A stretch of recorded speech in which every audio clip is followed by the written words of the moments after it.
Alright, gamers, non-gamers, and people who only watch cutscenes on YouTube at 2 a.m. instead of playing. This one's for you.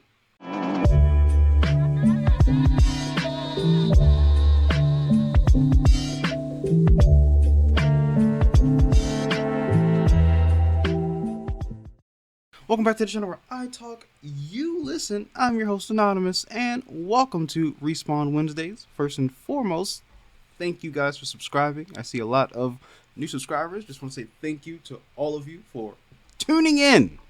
Okay, today we're covering everything you need to know about Ananta. This is the game that's been hyped harder than Marvel trailers, leaked more than government memos, and delayed more times than Kanye's album. But don't worry, I've got you covered. I'm talking plot, characters, villains, and yes, all of the juicy details you'll need to fake being an expert when this drops. First up, what is Ananta? It's an upcoming free-to-play open-world action RPG developed by Naked Rain plus NetEast Montreal. It was originally codenamed Project Mugen, so you might have seen it under that name before. Now the world is Nova City, a huge anime-style metropolis where chaos meets the everyday. Mechanics? Expect traversal like Spider-Man. Yeah.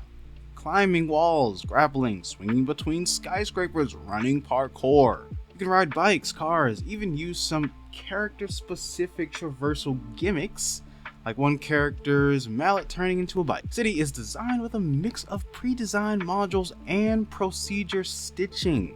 Beaches, parks, factories, neon streets.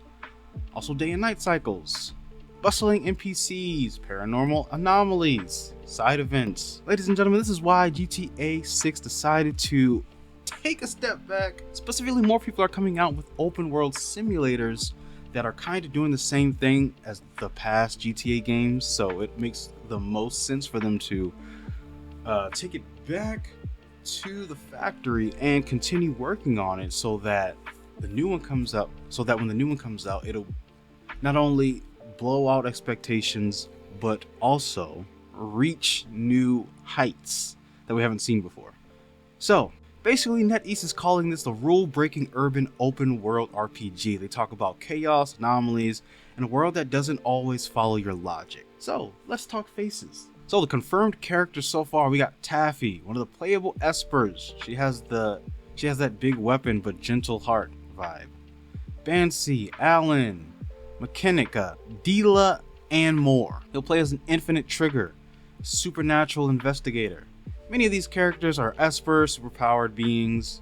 You'll be switching between them, also teaming up specifically with 4 characters during boss fights. Each of them has their own unique stats, their abilities, traversal, and synergy buffs.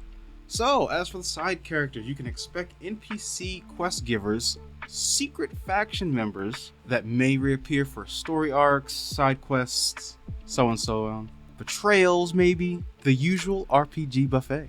Villains? The primary threat is a force called Chaos, which warps reality, causes paranormal events, and threatens the balance of human and esper worlds. So stuff we might have heard before in video games, but not exactly the same. So basically, your party fights anomalies, investigates supernatural events, and tries to stop chaos from swallowing the city. Here's a skeleton of the plot. And yes, I'll try not to spoil the big twist, though at this stage, twists equals reality bending. You start as an infinite trigger in Nova City, tasked with investigating anomalies. Things are off. Paranormal stuff is bleeding into streets, toilets racing in traffic. Apparently they teased that. You and your team dive into missions, uncover connected conspiracies about the source of chaos.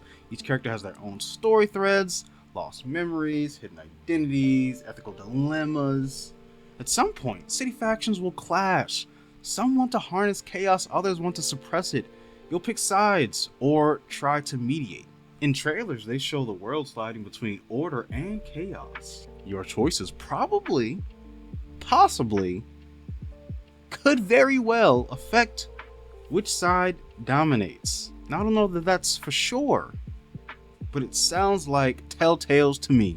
The final arc, likely a showdown where you confront chaos, the core that restores balance, but at what cost? Expect heartbreak, betrayal, and maybe a city stretched between two realities. That might be cool. So how will the game play? It's likely it's going to be mostly exploration based, running, traversing through the city, climbing, swinging, riding, all that good stuff. Maybe.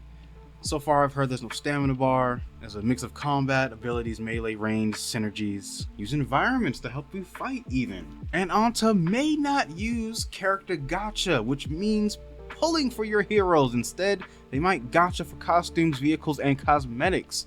If this is true, that is huge. You know what that means? You may play to unlock your characters, and then you can purchase looks and cars and gear and all that other stuff, which is so classic. We should really be bringing that back, ladies and gentlemen. I don't know why we just went straight into microtransactions.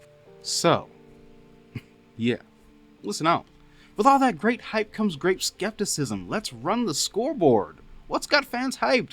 Ambitious city, traversal, anime aesthetic, high freedom dynamic combat, open world, paranormal, you name it. No character pool, no gacha rumors. Developers talking about life simulation activities within the game, beyond the missions and side quests. So maybe we might even be able to sit on the bench by the sea. Or go fishing in the ocean. Also, no timely confirmed release date yet. If they mess this up, it might be known as the most overambitious anime open world game that couldn't land. But for right now, the promise of success is tantalizing. And that's your deep dive into Ananta. Plot, characters, gameplay, hype, and warning signs. If you want reaction videos, lore deep dives, or a things I wish I knew before launch guide, hit that like button, subscribe if you love open world anime and maybe slightly delusional optimism. Tell me which character you're most excited for. Taffy, Mechanica, someone new. Comment below until the launch day, whenever that is. And keep practicing your wall climbs in real life. You'll need it for the apocalypse that's coming. Be nice to each other out there. Show your boy some love and peace.